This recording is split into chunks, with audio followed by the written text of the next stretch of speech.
Ante el acuerdo pactado entre Irán y Estados Unidos, luego de más de 4 meses de ataques por parte de Estados Unidos, Irán se muestra vencedor, resiliente y más fortalecido. Alma Plus TV lo analiza junto al analista y periodista chileno Pablo Jofré.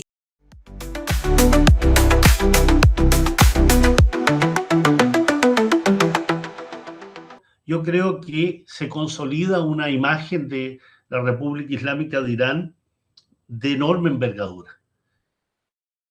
Es decir, hoy el referente de los pueblos en resistencia es la República Islámica de Irán.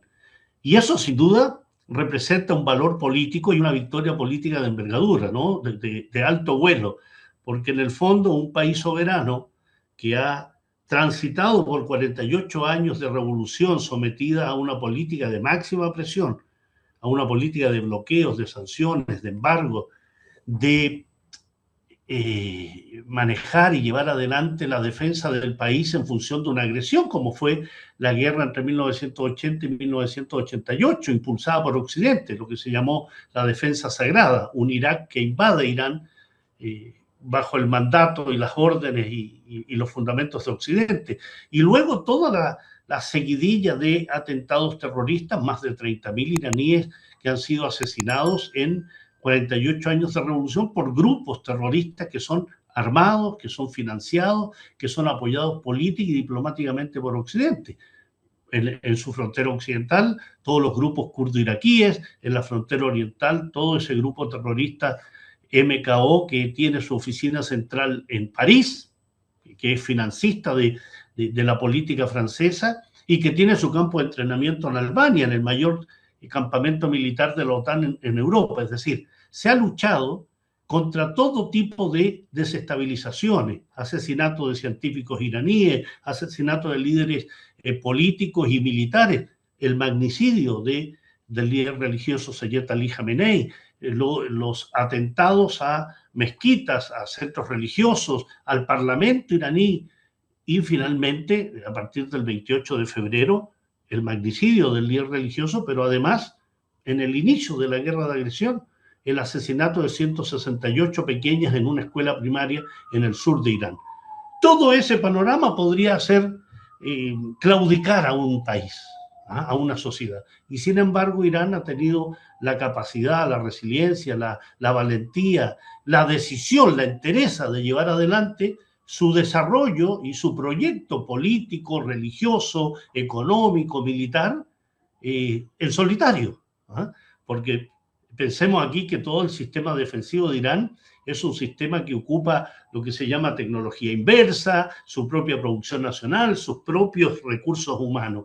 Así que esta situación de la guerra de junio del 2025 y la guerra del 28 de febrero en adelante de este año 2026 deja a Irán en una estatura política internacional de renombre, pero lo deja además como un garante de los pueblos en resistencia, porque es capaz de decir: yo firmo un memorándum de entendimiento, pero uno de los puntos principales es que cesen las agresiones en todos los frentes, y eso incluye al Líbano, ¿no? Por tanto, está diciendo: yo firmo mis propias posibilidades de avanzar a la paz, pero que haya paz en el Líbano y se retire el sionismo, se retiren las tropas.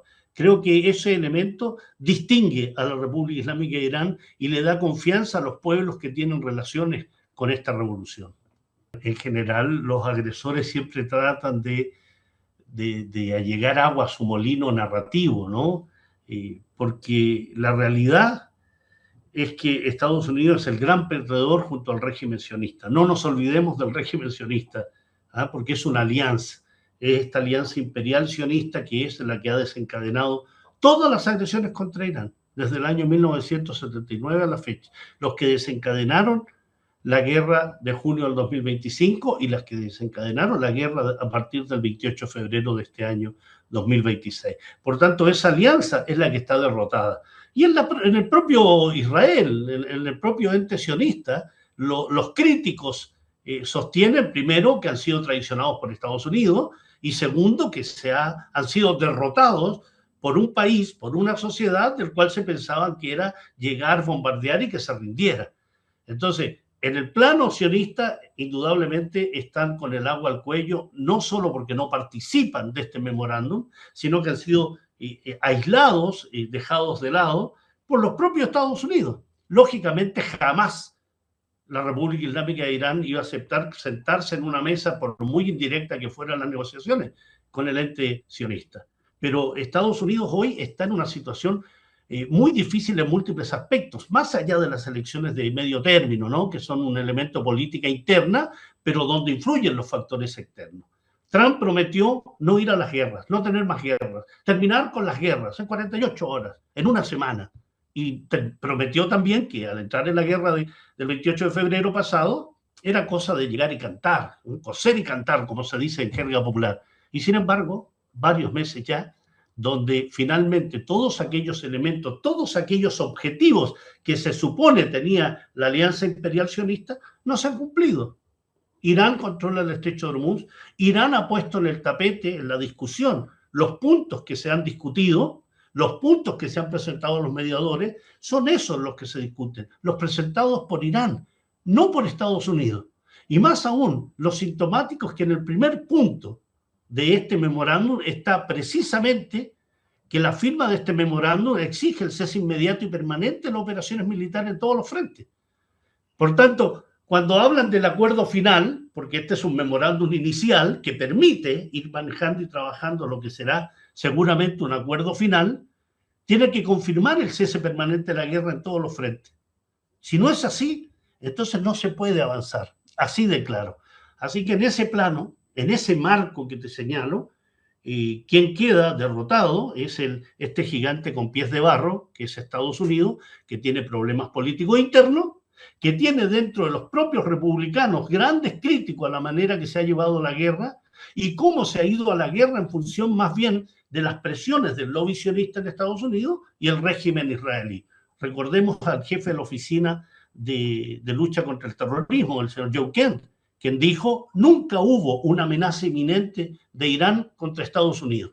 Y si fuimos a la guerra, fue porque le hablaban al oído permanentemente e influían tanto el lobby sionista en Estados Unidos como el régimen israelí a través de Netanyahu.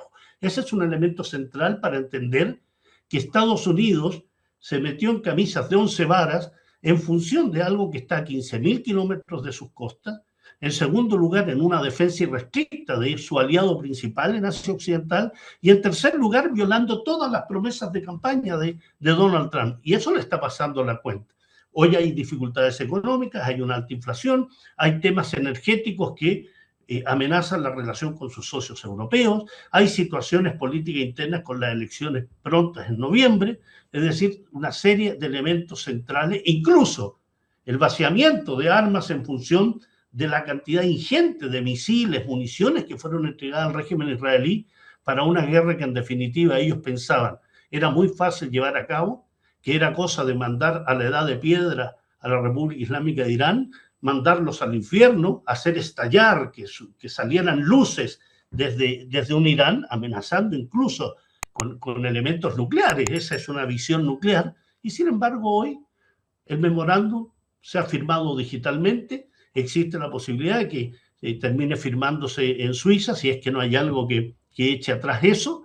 Pero en definitiva, el gran perdedor de esto es la Alianza Imperial Sionista, e Irán se levanta, tal como le decía anteriormente, como un referente de los pueblos en resistencia.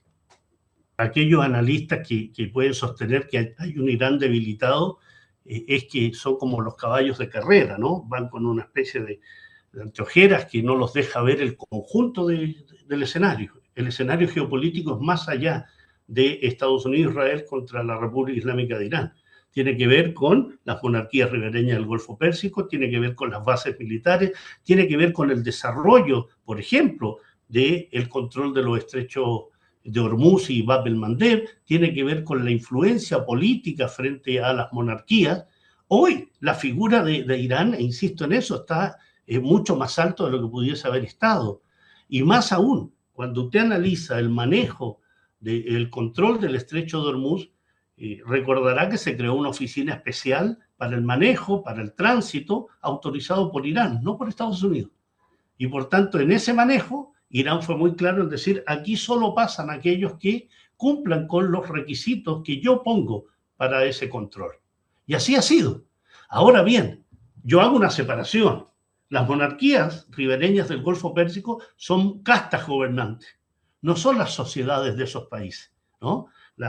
Al Saud, al Jalifa, al Thani, cualquiera de las casas gobernantes en el Golfo Pérsico, son castas que gobiernan sociedades que están también muy oprimidas y muy sometidas. Son monarquías feudales, ¿eh? Que da esa contradicción evidente que se hable de democracia, le exijan a Irán una serie de condiciones, pero cuando se trata de Arabia Saudita, cuando se trata de Bahrein, de Emiratos Árabes Unidos, de Jordania o de Kuwait, parece que se olvidan que son monarquías.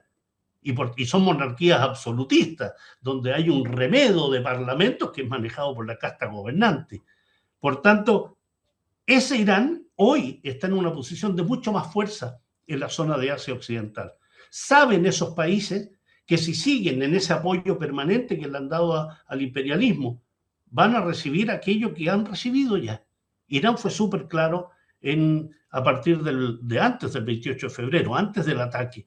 Dijo, si salen proyectiles, misiles y ataques contra Irán desde las bases militares de Estados Unidos en las monarquías, van a ser blanco de mis ataques, de mis represalias, de lo que significa la respuesta a esos ataques de la alianza entre Estados Unidos y Israel. Y así fue.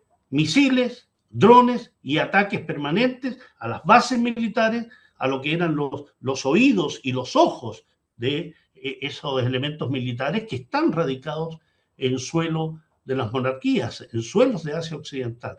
Por tanto, aquellos que hablan de debilidad no han analizado el curso de la guerra. No han analizado tampoco que parte de los intermediarios, hay un mediador principal que se llama Pakistán, pero ha participado también Arabia Saudí, ha participado Qatar, porque les interesa una región en paz, les interesa un Golfo Pérsico donde pueda transcurrir un tránsito marítimo normalizado. Y esa normalización y esa seguridad la ha dado siempre Irán antes de la guerra de agresión y la va a seguir dando Irán, pero hoy bajo condiciones distintas, que es otra parte importante del memorándum de entendimiento. Es decir, no se va a volver a la situación anterior. No, aquí va a haber un control, va a haber una forma de gobernanza que va a ser establecida por Irán en conjunto con el Sultanato de Omán, que es el otro país ribereño en la parte sur del estrecho y en la parte norte la República Islámica de Irán. Por tanto, solo el análisis del punto de vista geopolítico regional da cuenta que no está debilitado Irán. El que está debilitado es un Estados Unidos que le prometió defender a las monarquías en esas bases militares y navales. Hay más de 50 bases militares, navales y aéreas que rodean a la República Islámica de Irán. Y todas ellas, de una u otra manera, han recibido la respuesta firme, férrea de la República Islámica de Irán. Y por tanto, esas sociedades también le dicen a sus castas gobernantes, ¿por qué tenemos bases militares que no fueron capaces de defenderlos? O sea, acá hay una pregunta que esas casas monárquicas no pueden responder porque en el fondo se trata de contubernios, de alianzas que se establecen en función de proteger a esas castas gobernantes, proporcionar dinero en armas a Estados Unidos y a países europeos. Ese es el gran negocio, el gran contrato, pero ahí no se piensa en los pueblos, no se piensa en las sociedades. Ahí lo que hay es una alianza del punto de vista político, económico, financiero, ideológico, entre monarquías totalitarias, entre el sionismo y Estados Unidos. En América Latina yo creo que hay también que hacer una diferencia entre gobiernos y sociedades, ¿no? Yo creo que en un tema muy pedestre como es el Mundial de Fútbol, por ejemplo, podemos ver cómo ha sido recibido la selección de Irán, cómo se representa ese apoyo, cómo existen críticas contra un organismo que es la FIFA, que incluso le da un premio de la paz a Donald Trump. O sea, hoy más que nunca la FIFA está absolutamente deslegitimada. Hay severas críticas contra Infantino, que es capaz de quitarle la camiseta a la selección de Haití porque dice el primer pueblo, la primera nación que logra su independencia, una nación libre negra. y suspende esa camiseta y hace hablar a los periodistas en inglés cuando estás en México. Eso indudablemente genera una fuerte tensión en nuestras sociedades. Hoy Irán se presenta ante la sociedad latinoamericana como el referente preciso, el más grande en este momento en el mundo, para pueblos en resistencia. En cualquier país, sean estos gobernados por gobiernos progresistas o gobiernos de ultraderecha, como son los que se reúnen en Miami para tratar de condenar y demonizar a Irán, demonizar la inmigración, hablar de seguridad. Todos ellos, sin duda, ven en Irán, esos gobiernos de ultraderecha, ven a Irán como una amenaza, porque todo lo que signifique pueblos que se resisten al imperialismo, que se resisten al dominio del sionismo. En América Latina tenemos una presencia sionista enorme y por tanto Irán representa esa lucha, ese combate contra esa alianza que es peligrosísima. Creo que en ese plano lo que hace la ultraderecha y aquellos, incluso aquellos progresistas que se visten de ese progresismo, pero indudablemente en su corazoncito y en su esencia son absolutamente pro imperialismo, ¿no? Porque a la hora de decir, sí, creemos en la autodeterminación, creemos que en la integridad territorial, creemos que no se debe atacar a los pueblos, pero dicen, claro, es que Irán es una república islámica, es que Irán tiene el tema del pañuelo, de la hijab. Entonces, ahí les sale a relucir, diría yo, lo despreciable de su pensamiento. No lo criticable, lo despreciable, porque tú puedes criticar una postura a partir de que tenga ciertos fundamentos, pero no aquellas ideas lanzadas al vuelo del hijab, de que Irán es una república islámica, que es una teocracia, y se olvidan de algo esencial. Es decir, Irán es un punto de desarrollo político, económico y militar distinto. Nació en 1979 en forma distinta. Nació ni siquiera como una alternativa a aquel bloque socialista y aquel bloque capitalista de la Guerra Fría. Nació por lo que son. Es un pueblo milenario, tiene miles de años. Aún cuando Irán ya había pasado varias civilizaciones, nacía Estados Unidos en 1776. Habían pasado no solo civilizaciones, sino que gobiernos de distinto tipo, cuando en 1948 nace el régimen sionista. Entonces, Irán se enfrenta a niños de pecho desde el punto de vista del pensamiento, de la cosmovisión, y eso se percibe. Y los pueblos de América Latina pueden hoy, a mi entender, los que resisten, los que se oponen a la indignidad, los que se oponen al sometimiento, son capaces de decir, Irán es mi referente. Pero es que es un mundo chía. ¿Y qué importa que sea chía si esa es su creencia? Si esa creencia además les da fundamento político, les da fundamento de desarrollo, les da fundamento de defensa de su soberanía. O sea, más aún, no tiene que ver nada aquí la religión. La religión en Irán es parte de su cosmovisión, de su vida cultural, de su vida diaria. Pero en la ignorancia, analistas, gobiernos, yo creo que hay mucha ignorancia en nuestros políticos de Latinoamérica, mucha ignorancia, ¿no? Y esa ignorancia va acompañada de intereses, de estar bien con el imperio, de estar bien con el amo. Eso se llama malinchismo, ¿no? Se llama los tío Tom, que aman más al esclavo, aman al esclavista, no se aman ellos, aman al esclavista, se creen parte de su familia, ¿no? Y creo que eso se está rompiendo por los pueblos, no por los gobiernos. Y lo que debería impulsarse a través de los gobiernos es una defensa irrestricta de aquellos que son capaces de combatir a aquellos que lo agreden y lo han agredido permanentemente.